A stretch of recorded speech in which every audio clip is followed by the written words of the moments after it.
Welcome to Behavioral Health Today, a podcast brought to you by the Triad Network. This podcast is designed to share trending topics occurring within the world and our communities and bring them a behavioral and mental health perspective. Welcome to Behavioral Health Today, a Triad production. I'm your host, Dr. Graham Taylor. Today, I'm joined by Brandy Samuell. Brandy is an educator with 32 years of experience in various roles, including teacher, assistant superintendent, and mental health support leader. Currently, as the Director of Mental Health and Related Services at eLuma, she focuses on helping schools with mental health solutions and crisis management. Brandy holds degrees in business administration and school counseling, along with postmaster's work in educational diagnostics and leadership. She is certified in critical incident stress management and is dedicated to supporting students' emotional and behavioral needs. We're so excited to welcome Brandy today to our show to explore the challenges of integrating mental health support in schools, the importance of self-care for educators, and the growing shift in how mental health is approached within the educational system. Brandy, welcome to our show. Thanks so much for having me. I'm looking forward. I am as well. So roughly 1993, that's when you entered into your now 32 years plus of education. And I'm sure in that period of time, you've seen a thing or two. Tell us a little bit about that. Absolutely. And Graham, it was actually, although I don't want to admit this, it was really about 1991. And I know that's hard to believe since I'm only 25, but That's what I thought. At any rate, I've been super fortunate in my career. I started out as a general education teacher. Interestingly, my undergrad degrees is in marketing, and I worked for a very large upscale retailer. I was a merchandise coordinator, and I was a little rogue when I was young, and I decided, hey, I don't think this is the real world, and I got into education happenstance. I decided to substitute teach, and then the rest is history, right? But I was lucky to start out as a general educator in a very underserved community in an extremely fast-growing school district in Texas. I was in Keller, Texas for almost 14 years. We were the third largest growing district in the school, so I got to see a tremendous amount of change. And Keller's very divided by very typical middle class to upper middle class, or high levels of poverty and high levels of transient students. So I was in the corner of the district, if you will, that had a high degree of transient students. And at one time in the school that I worked in, all of those almost 14 years, we served every ethnicity and culture recognized by the Texas Education Agency. So at the time, I just thought it was very cool, and I got to learn about a lot of different cultures from kids, which I loved. But now as I look back, it taught me a lot more than I realized at the time. So at any rate, I taught math, and primarily every now and then I would teach science. Every now and then I would teach language arts. And I would always volunteer to go be in a portable building because you could control your own climate. So at any rate, I was extremely fortunate to learn from some great educational leaders. As my career turned, I morphed into a school counselor. I stayed in that same school, if you will. We had a lot of high needs around behaviors, and actually had two self-contained special education classrooms that focused on behavior and emotional disorders. And I learned a lot there, and really primarily began primarily serving those students. Wow, that's quite a history you got going here. Yeah, it keeps going. I'll be very brief. I ended up in New Mexico as a behavior interventionist. That's how I morphed into a special educator, which I loved. And I was in Alamogordo Public Schools 10 years. Alamogordo is a really fascinating community, also very underserved. But we have a uniqueness in Alamogordo. We have an Air Force base there, Holloman Air Force Base, and we also had a German Air Force base. So again, I was exposed to some pretty unique cultures. While I was in Alamogordo, I worked as a behavior interventionist. In that time, I went back to school. I'm a perennial student, became an educational diagnostician, really moved into the special ed department at that time. And not only was I assessing students for learning disabilities or learning disorders, I also became a coordinator of specialized classrooms, primarily those classrooms that dealt with students with significant emotional disturbance. And then I morphed into a coordinator of the classrooms with students with significant cognitive impairments. And those students in those categories, I don't like to categorize kids, but they face such unique challenges, and they're my love. And I really got to work with families. And then I became the special ed director in Alamogordo. all throughout this time, I maintained my background in crisis counseling because I have a love for it. So even though I was in that special ed world, I always tiptoed in the mental health world. Okay. Um, Left Alamogordo, went to Roswell, New Mexico, and was an assistant superintendent there over all the student services. So that encompassed special ed, school counselors, social workers, crisis interventions, and was a crisis leader. And really, the trajectory of my career was changed in Roswell. I led the response to a school shooting, my 7th day at work, Mm. um, Oh my. and we didn't have a crisis plan in place, but we were working on one. I knew that was in my purvey, and I knew one of the first things we needed to do. So I really developed a lot of deep relationships in Roswell with staff and families that I treasure, and I can't tell you what I learned there. Left, as I told you, I was a nomad. Left New Mexico, went to Colorado, went to work for Denver Public Schools. Denver Public Schools, I just had this dream of working in an urban school. I'd been in a suburban area, Keller. I'd been in rural, high poverty in New Mexico. Even though Roswell isn't rural, there really aren't many resources. And then I just had to be in an urban area. I just had this fascination, and was exposed to so much there. I really got to learn about charters and support charter schools there, as well as the related services side for both students in special education and those on Section 504 plans, and then realized that urban setting probably wasn't the best for me. And I didn't get that contact with families, which from my personal perspective, I believe is so important in schools. I believe we have to have that connection, a wraparound, if you will, and left and went to the virtual world, but prior to COVID. And I'm so glad I knew what the virtual world was. Yes. And I supported special education and mental and behavioral health through the time that I was supporting schools in the virtual world. And then that brings me to eLuma, and I always say eLuma is the culmination of all the things, right? I get to do all It's yeah. and not only drive and lead product, but I really love working with staff. I really love to coach staff because that's where I think we can just see so much impact on students. And I said, I love working with students and families. I do. I still love it. And I can just get caught up in all these stories about my families. But I really love giving educators the skills. I think that's where we come into capacity.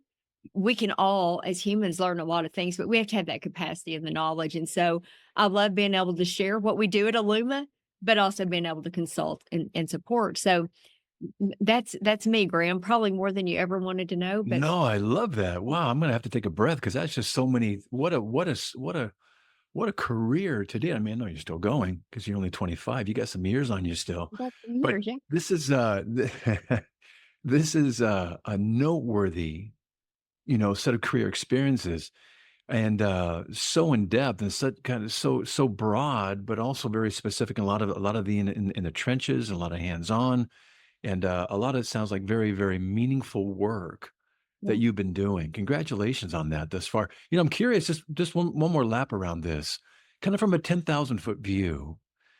What do you see having changed over the last 3 decades of your involvement in education that now makes prominent for you what some of the real needs are that goes along just with the regular education piece of being in school? What are some of the other educational needs or mental health and emotional needs you're seeing emerge that are so important for there to be a consideration around?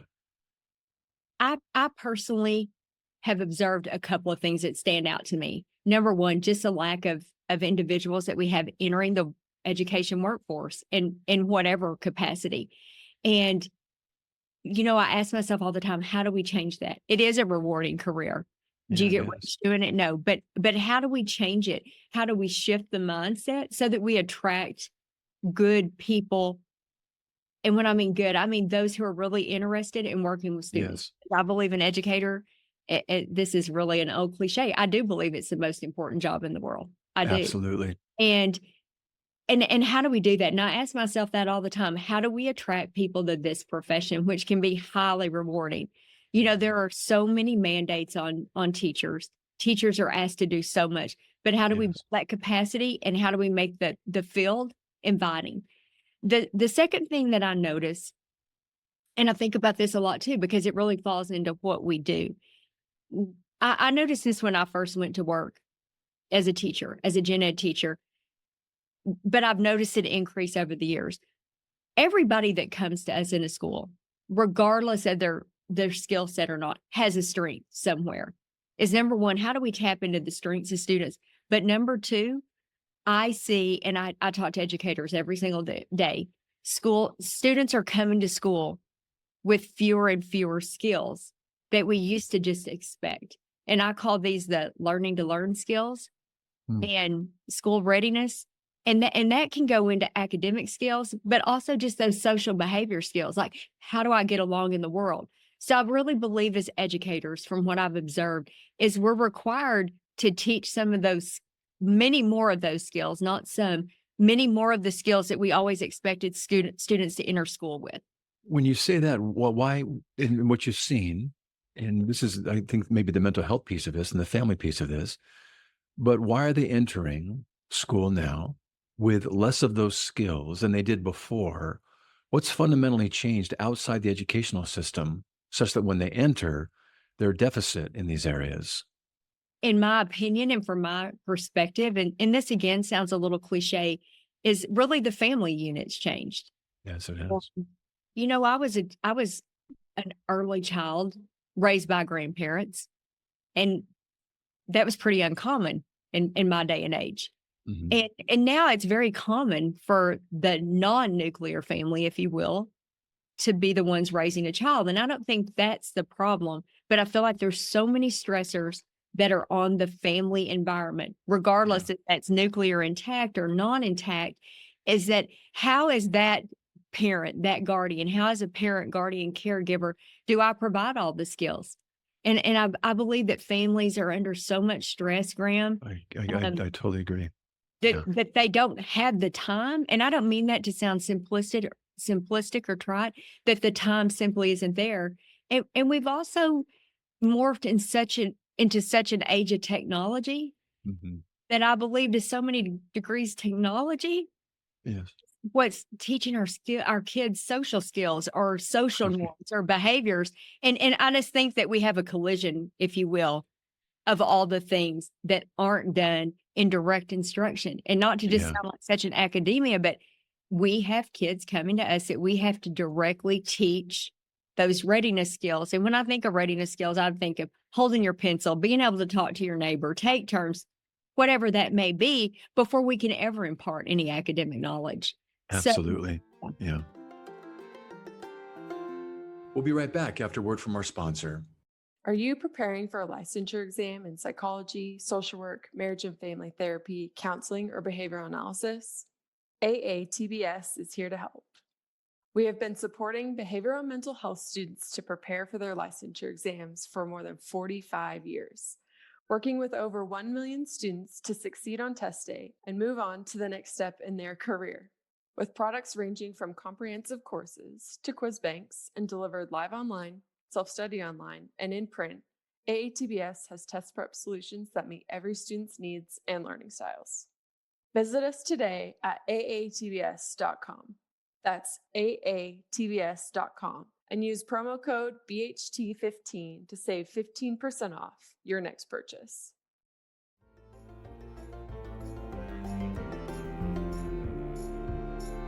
I appreciate your candor around that. I think you nailed it. I think families have taken really significant and big hits. Yeah. If that's the most important institution in our nation or in any nation in the world, if that's the most important institution, the family, and they are being hammered or time constraints or demands or financial things, Yeah. you've only got so much, so many pieces of the pie and only so many ways to slice it up. And so some of the kids, sadly, are going to be coming into the schools not having some of the background or some of the, equipping that they need to have to come in getting ready to learn. So, and not to mention some of the interpersonal skills, probably some of the EQ type stuff, social Yeah. emotional learning, et cetera, et cetera. So I love your perspective. And on top of that, we've, I think, kind of abdicated some of the teaching of our children to electronics and things to be, allowing for social connections and ways to learn about yourself, sadly. Let's come into Yeah. something then. So there's mental health issues, needs, there's academic needs that are out there that you're naming really clearly. Let's talk about your joining eLuma and Okay. the role that you find yourself being in. And what are you excited about being with eLuma? And how does it kind of allow kind of this culmination of all you've been doing to now be channeled into a set of services that are pretty unique? Walk us down that. So I was at a place. I love special education. I'm a little bit of a nerd. Like I love the law, and nobody asked me any special ed legal questions because I go in this big diatribe, and everybody's like, "Brandy, nobody cares about that. Just answer the question." But I was very stagnant.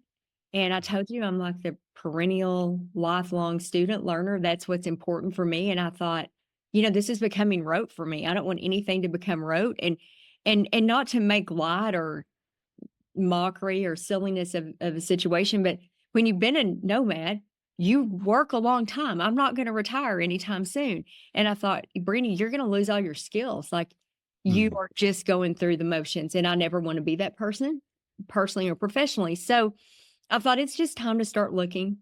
And I don't remember how I came across eLuma. I think on something on LinkedIn or Indeed. And I thought, oh, that sounds interesting, but I don't know if I can do that. I don't know what a product manager is.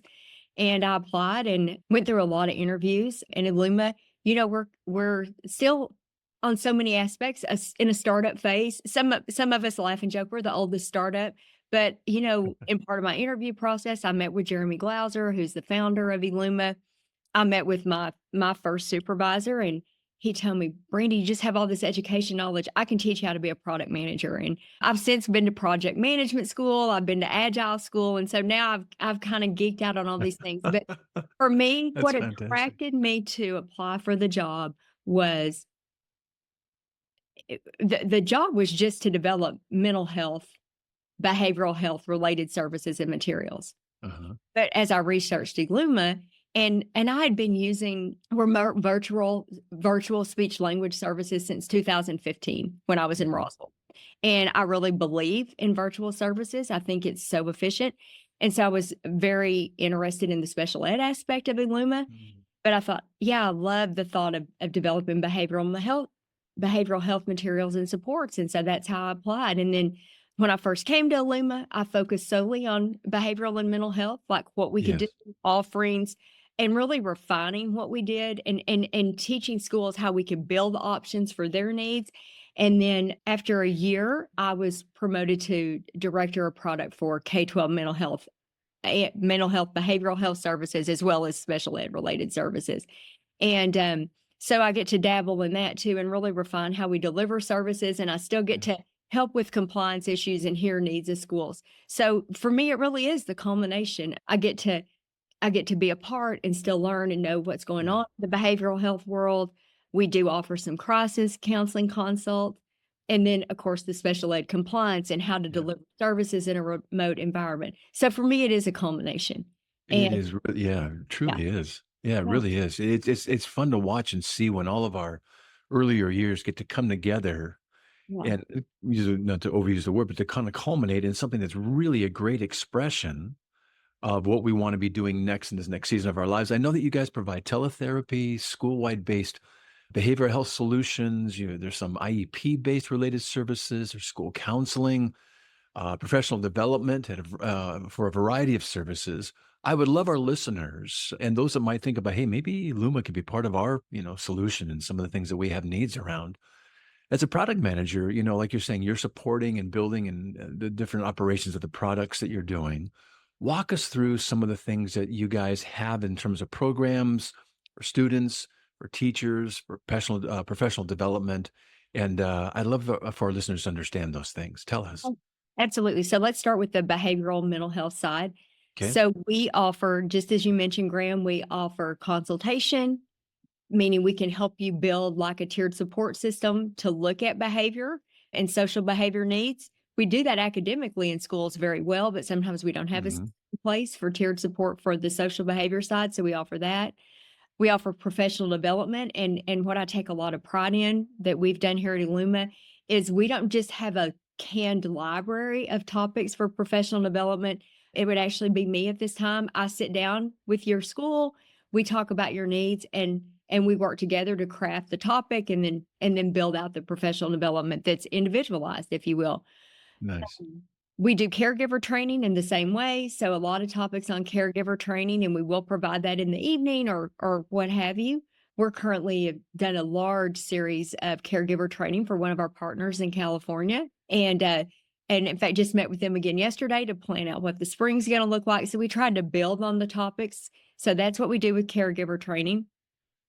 Going further into the mental and behavioral health side, we offer individual or small group counseling for general education students, as well as that IEP related service counseling. Mhm. We offer large group lessons, like guidance lessons, if you will. So we can take your school's SEL, your social behavior curriculum. We can develop the lessons and present those synchronously or asynchronously just to help with staff capacity. In addition to that, we support a universal screener. We're currently partnered with Aperture's DESA. And what we do is we're a reseller of the DESA, but when you purchase a DESA through eLuma, we provide coaching with that. So that means that a consultant, someone like myself or one of our colleagues, would do the data dives for your school, set up what your large group instruction needs to look like, small group and individual, and then help you interpret the data and how we see trends. And it's really a way for us to help schools around building formative assessments for social behavior. We use formative assessments all the time for reading or math, but not necessarily social behavior. So to support that tiered piece and data-driven targeted skills like we were talking about, Graham. Can I ask just around that real quick with the data you guys are using? Are you doing data review first and then set up some of the programs around what you're finding? That's a great question. So the DESA is a universal screener, and it's web-based. It for grades K through 5, it's a teacher-driven instrument. For grades 6 through 12, it can be a student self-assessment or teacher-driven. So we do 3 points in the year, just like you guys are used to doing beginning, middle, end of year for academics. We assess those skills. It's all strengths-based. It's not a mental health screener. It really helps build soft skills. I like to talk to schools about you're building workplace readiness skills. You're building post-secondary readiness, those soft skills, That's decision exactly right. communication. Yeah. And so at any rate, the data really helps us to identify any kinds of risk for lack of resiliency so we can proactively teach those resilience skills. And the DESA helps us to identify targeted skills, and it will provide those skills so we can teach in a Very good. scripted manner, if you will, so you don't have to be a licensed counselor, any staff. Right. So at any rate, we get the data from the initial assessment that forms the baseline, Gotcha. and then we assimilate, dismantle the data as we look at the other recording periods to look at progress or setbacks and therefore. How are you finding the school districts themselves or the schools you're working with specifically, and even the classrooms? How are you being received by the teachers, administration? What's the response?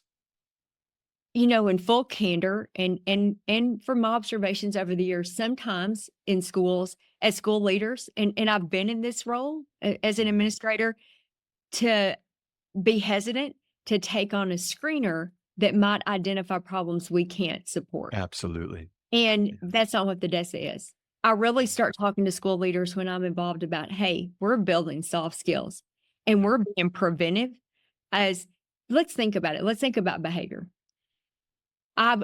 From my perspective, is behavior is an outward expression of maybe lack of social development, right? Like, I don't know how to communicate, so I act out because I become frustrated, whatever that function is. What the DESA does is it helps us to identify, okay, Graham, you're really good at communicating, but you're having a hard time with decision making.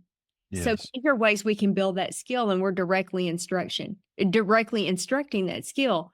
I have a friend who uses a DESA a lot. She's a school psych in the Northeast, and she says to staff, if a child couldn't read, wouldn't you put them in an intervention group to read?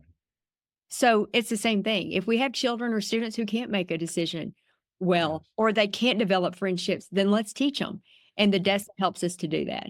And so I That's so really helpful. just talk about it. It's data-driven instruction for social behavior. And it's Yes. not about I'm identifying mental health issues that we can address.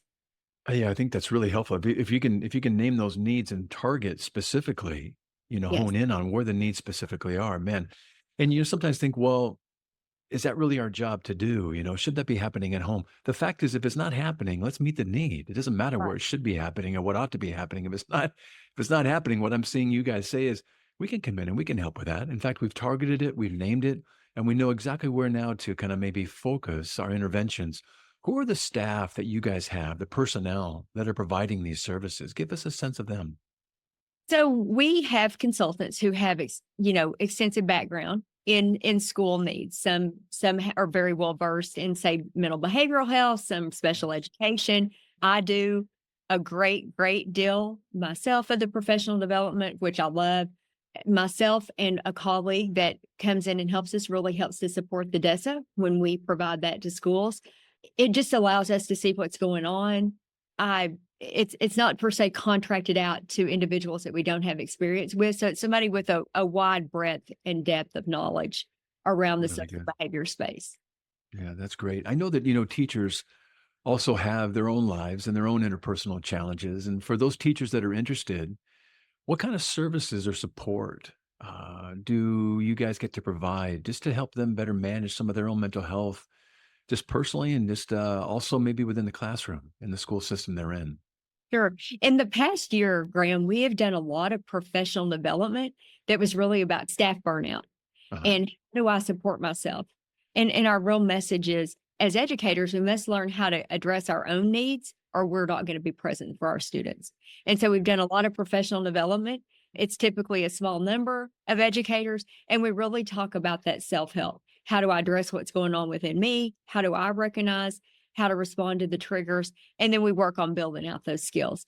We don't do adult counseling per se, so we build it in as a training, if you will. Very good. Very Yeah. good. I want to ask you about outcomes in just a minute, but something you said earlier today when we very first started, you talked about this word capacity.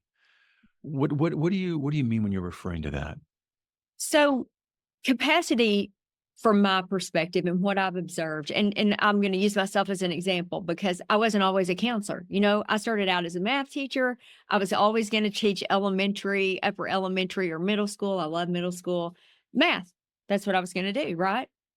And as John Lennon says, life happens while you're making other plans, and that's what happened. When I was a first or second year teacher, if you would have handed me curriculum to teach social behavior, social emotional competencies, I would have freaked out. Like, I don't know how to talk about this, you know.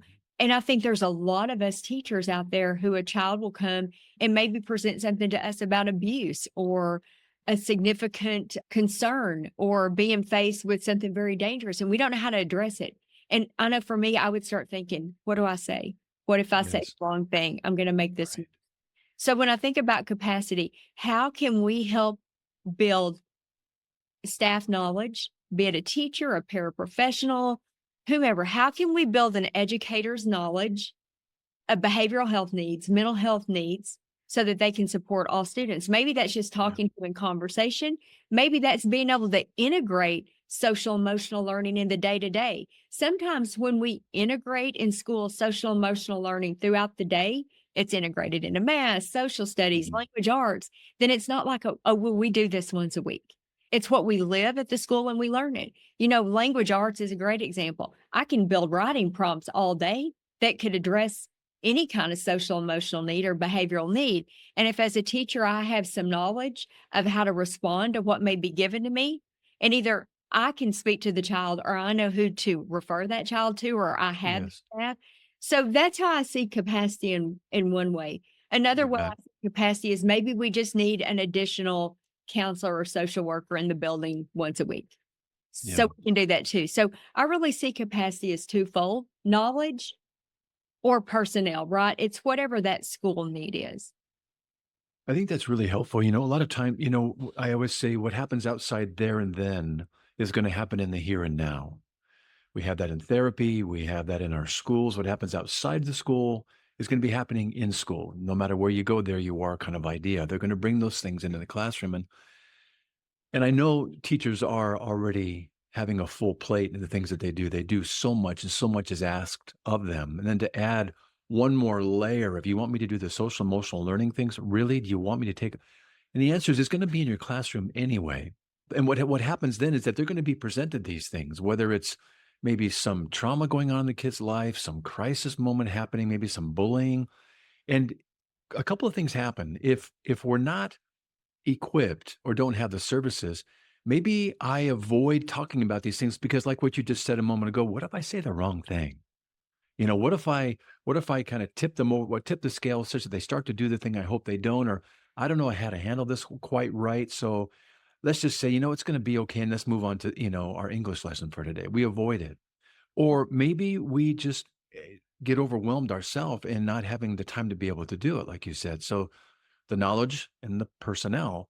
So you're saying part of what you guys get to provide also trauma-informed care, crisis response, other types of services that really supplement and complement what the teachers are already working really hard at, but you kind of teamwork with them, it sounds like, to be kind of a nice pairing for what the kids' needs may be.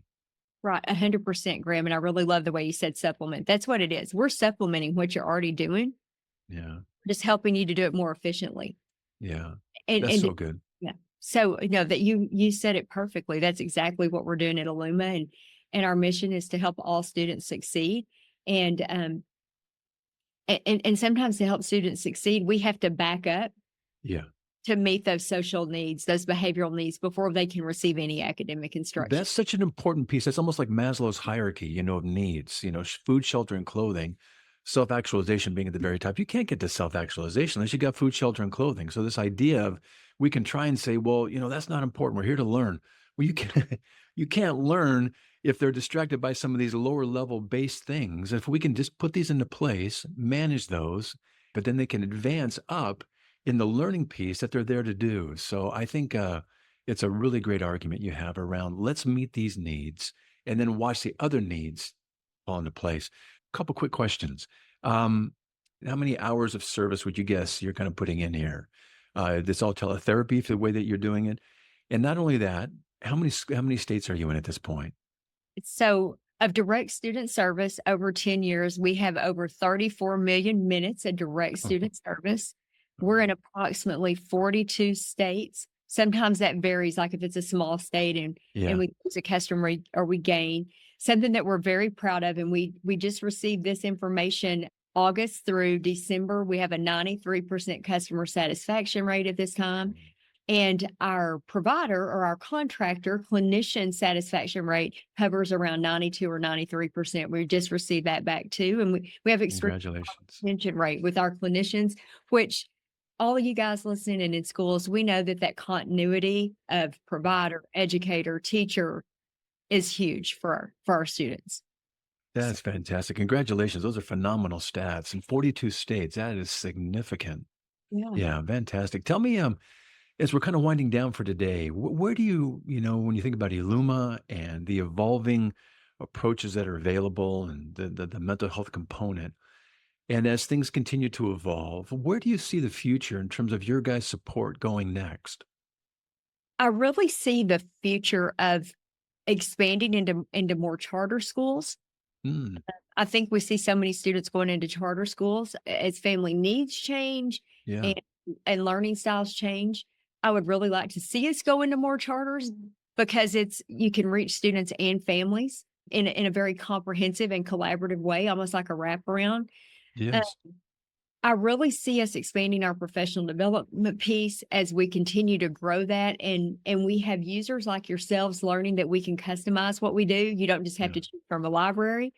So I look forward to that. And I really hope to see us be able to break into, and I feel like that this is our next big thing, really breaking into using those universal screeners to drive Mhm. a tiered approach to social emotional learning or social Yeah. behavior. I really want to see us grow into developing soft skills that students need in the post-secondary environment.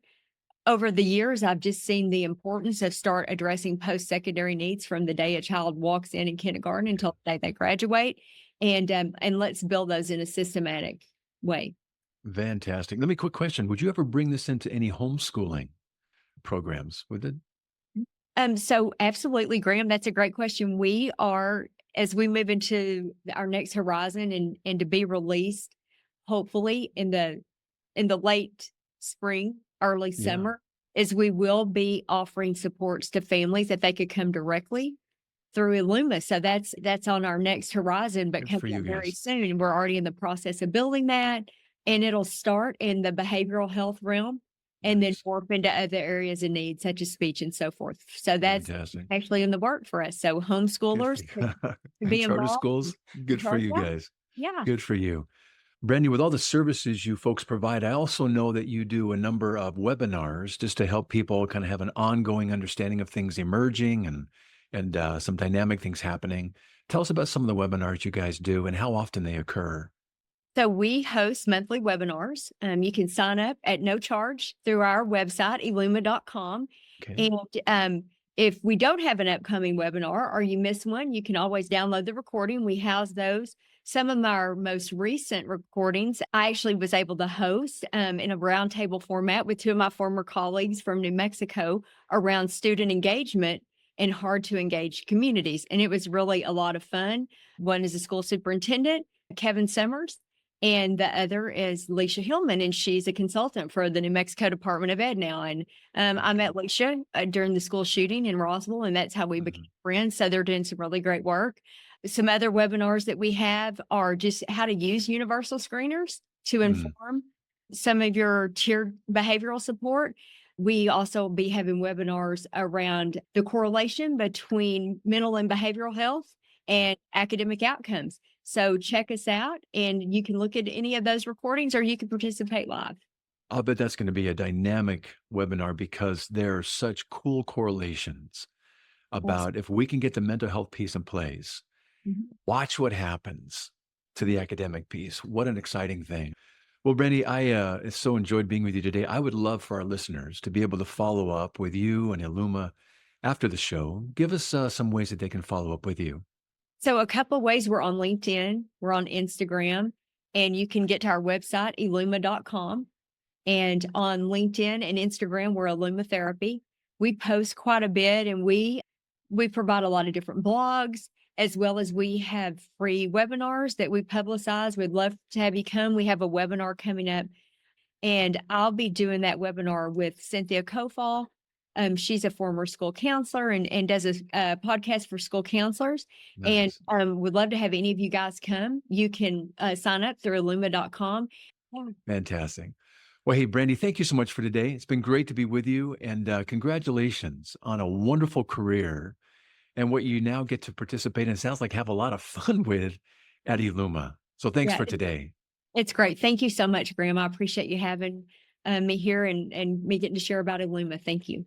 So nice to be with you. Also want to thank you, our listeners, for dropping by and joining Brandy and me today. It's always great to have you with us.